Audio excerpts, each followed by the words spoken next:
Y aquí estamos ya en la palabra de Dios, queridos hermanos. Yo encuentro en el mensaje del profeta Jeremías y de la carta a los hebreos, y sobre todo en las divinas palabras de Cristo en su evangelio, el secreto de la felicidad. Tal vez a algunos les ha sorprendido cómo Cristo se presenta hoy precisamente diciendo: ¿piensan ustedes que he venido a traer al mundo la paz? No, sino división.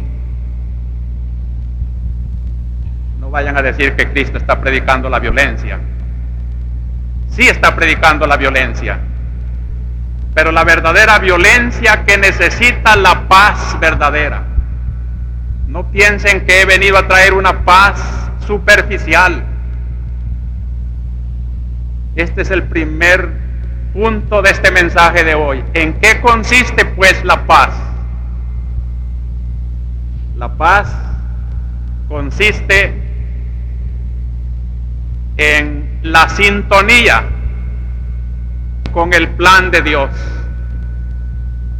Cuando una vida, una familia, un pueblo está en sintonía con la voluntad de Dios, allí hay paz verdadera. La paz verdadera, y en mi pastoral quiero recalcar este concepto, es cuando la historia de los hombres refleja fielmente la historia de la salvación. No hay dos historias.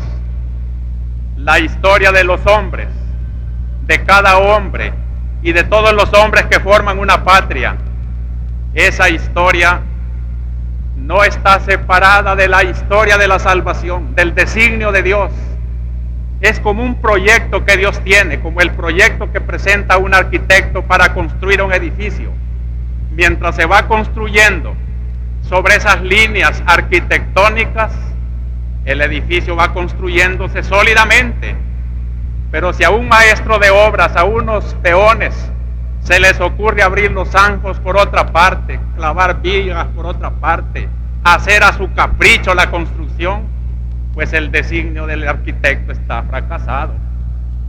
Y así decimos que Dios también, su historia de salvación, su proyecto sobre los hombres, se echa a perder cuando los hombres quieren construir el mundo según sus caprichos, según sus egoísmos y no según el proyecto de Dios. La paz consistirá entonces en saber qué quiere Dios de esta sociedad, qué quiere Dios de mi vida, qué quiere Dios de la república.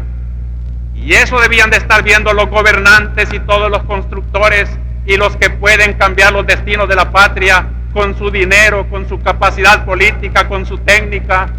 No fiarse de sus caprichos. Como buenos constructores debían de estar extendiendo continuamente el plan arquitectónico de esta patria y construir sobre esas líneas. Entonces hay paz. Lo demás es, como dice el concilio, paz no es ausencia de guerra. Paz no es equilibrio de dos fuerzas que están en pleito. Paz, sobre todo, no es el signo de muerte bajo la represión cuando no se puede hablar. Paz de los cementerios. La verdadera paz es aquella que se basa en la justicia, en la equidad, en el plan de Dios, quien nos ha creado a su imagen y semejanza y nos ha dado a todos los hombres la capacidad de contribuir al bien común de la república. No es un pequeño grupo el que Dios ha escogido, sino a todos los salvadoreños. Todos tenemos derecho a participar en nuestro propio destino, en nuestro propio bien común. No cabe entonces ninguna exclusión. Es derecho humano. Cuando se construye así la historia, qué hermoso, coincide con la historia de la salvación. Hay paz. Pero esto es muy profundo y no todos lo comprenden. Y por eso dice Cristo que lo que va a surgir inmediatamente ante esta doctrina es la división. En una familia de 5, dice Cristo, 2 estarán contra 3 y 3 contra 2. Y hasta lo más íntimo, una hija con su madre no estarán de acuerdo. porque una comprende y la otra quiere una paz ficticia, y en una sociedad se habrá división, mientras haya quienes, tercos a su modo de pensar caprichoso, quieren construir una paz sobre bases de injusticia, sobre egoísmos, sobre represiones, sobre atropellos de los derechos. Así no se construye la paz. Habrá una paz ficticia, una paz que no es la que Cristo da. Mi paz os doy, dijo Cristo resucitado, pero no como la da el mundo. El mundo es un falso irenismo, se llama así esa apariencia de paz. Cuando nos damos la mano y sabemos que no estamos de acuerdo en sus ideas. Por eso antiguamente había más sanción social, y dicen que la gente que llegaba a un casino tenía tanto sentido de su nobleza que si llegaba un asesino o un ladrón, aunque aparentemente fuera un gran señor, no se le daba la mano, porque el estrechar la mano es señal de que estamos de acuerdo plenamente. Ojalá resurgiera ese sentido noble de la sanción social y reclamáramos a aquellos que no están de acuerdo con los proyectos de Dios, respetarle su modo de pensar, pero saber que no está construyendo la verdadera paz. Y aquí era donde chocaban el papel de los profetas. La segunda consideración de esta homilía podía ser el personaje de la primera lectura, Jeremías, y el personaje central de la segunda lectura, Jesucristo. Jeremías fue una de las figuras más bellas que presagiaron a Cristo en su misión, porque como Cristo, por predicar la paz verdadera, que va muchas veces contra los caprichos y los egoísmos de los hombres, muere crucificado en una cruz. El profeta Jeremías fue un varón de dolores también. Por cerca de 50 años, su misión profética no fue más que sufrimiento y pena. El colmo fue este que hemos leído en la lectura de hoy. Sus enemigos lograron arrancar del rey la autorización para echarlo en una cisterna, en un pozo. Solo que vino otro influyente de aquel rey débil, Sedecías, y arranca la autorización contraria.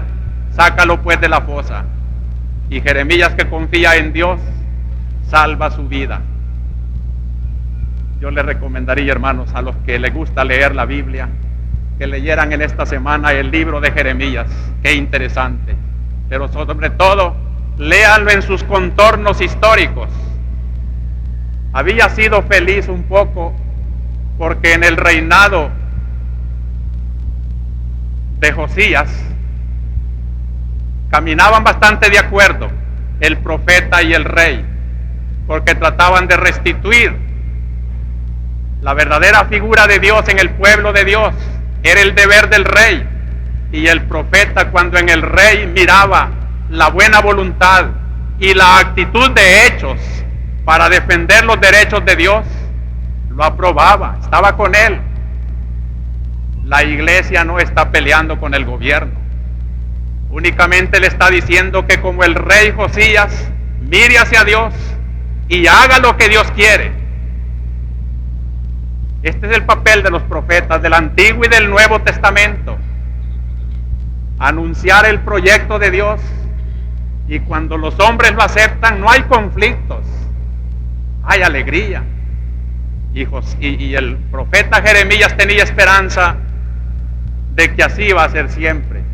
Pero cuando muere el rey Josías y es elegido el rey Joaquín, y después Sedecías, que aparece en la lectura de hoy, comenzaron los conflictos, porque reyes complacientes con la idolatría a la que tendía ese pueblo permitieron que el pueblo se fuera prostituyendo, se alejaba de Dios, adoraba a los falsos dioses.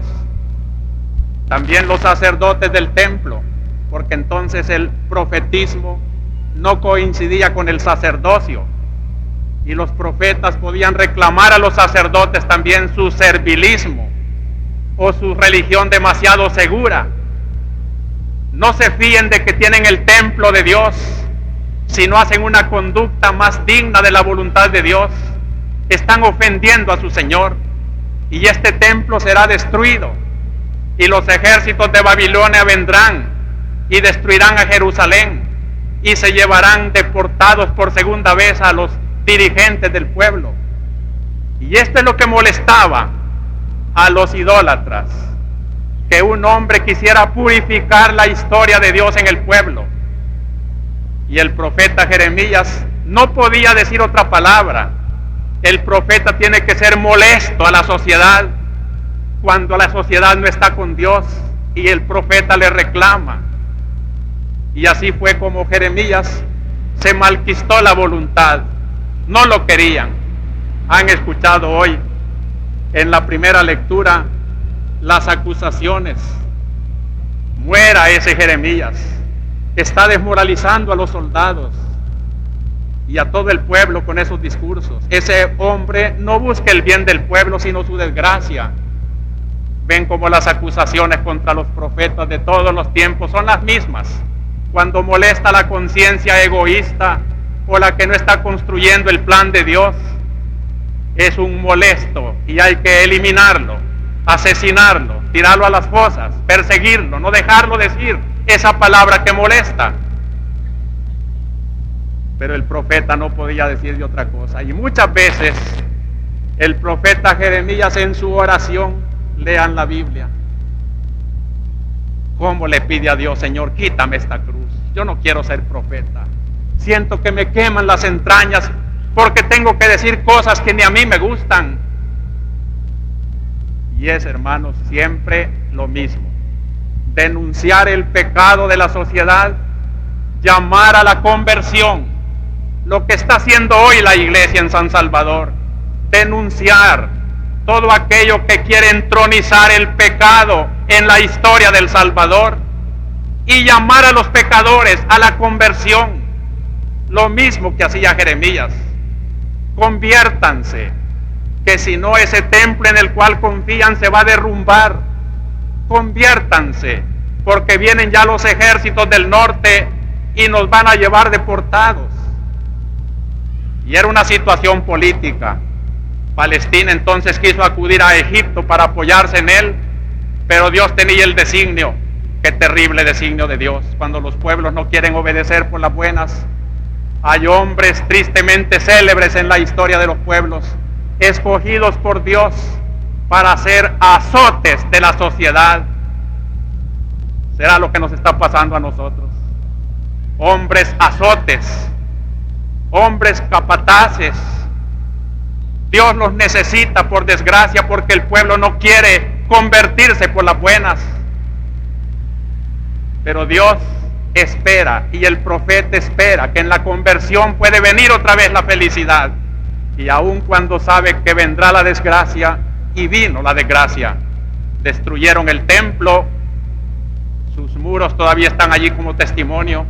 Ahora que los israelitas son dueños de Jerusalén, vuelven los judíos de todas partes del mundo a llorar sobre aquellos muros de Jerusalén, porque allí recuerda esta página de Jeremías: el pueblo no quiso obedecer y tuvo que perecer, y fue llevado, deportado a Babilonia, humillado bajo extranjeros por su propia culpa, por su pecado social, por su idolatría, por el poco cumplimiento del deber de sus autoridades, que no lo quisieron llamar al orden, por su pecado de injusticia social que ya entonces también Jeremías denunciaba, por la seguridad religiosa que muchos ponían en sus viejas tradiciones sin innovarlas, sin fijarse en la voluntad de Dios. Hasta los sacerdotes fueron deportados, porque también ellos fueron serviles y anunciaban palabras halagüeñas al rey, al ejército, al pueblo que quería seguir en sus idolatrías. Y Dios castiga también a los sacerdotes cuando no cumplen su deber. Nosotros hemos dicho que esta denuncia del pecado abarca también a los sacerdotes. Nosotros también tenemos nuestros pecados y pedimos perdón a Dios. En mi pastoral digo que si la iglesia ha llegado a comprender hoy mejor al mundo, es para cuestionar al mundo de sus pecados, pero también para dejarse cuestionar ella, la iglesia, de sus propios pecados eclesiásticos. También somos hombres y podemos pecar y tenemos necesidad de conversión, porque no es para nosotros que llamamos a la gente, sino para Dios, y nosotros también tenemos que convertirnos a Dios. Es el plan de Dios, que tal vez lo podemos estorbar nosotros mismos, obispos y sacerdotes. Es una corrección universal la que el reino de Dios pide a su iglesia y a su mundo.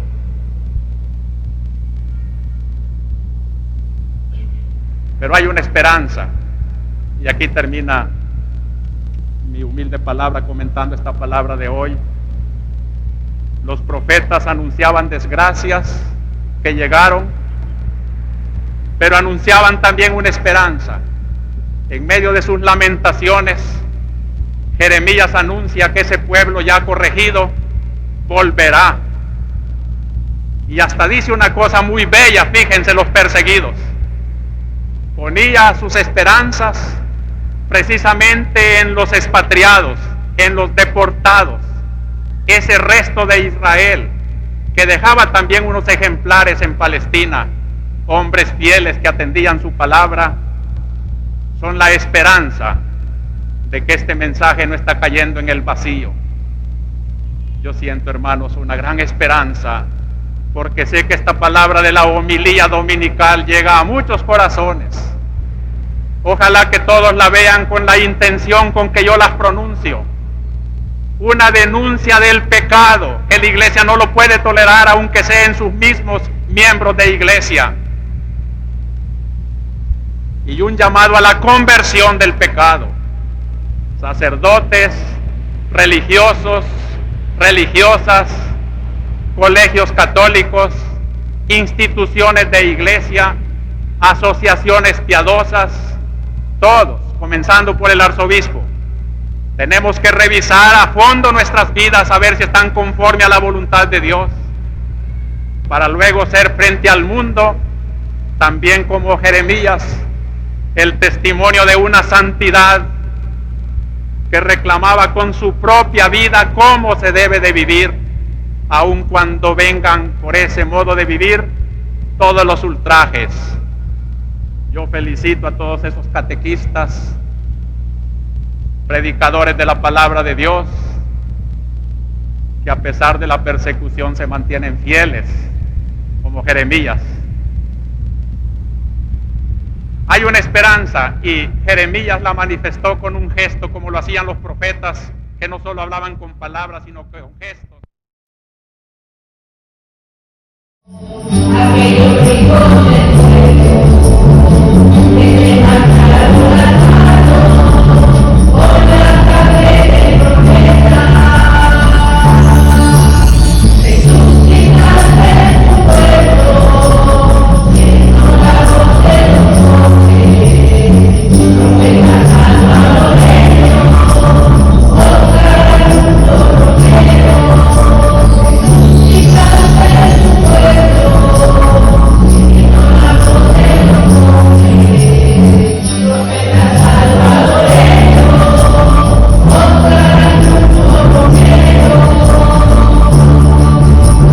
Gracias por llegar hasta el final, esperamos que comparta este mensaje con amigos, familiares y conocidos.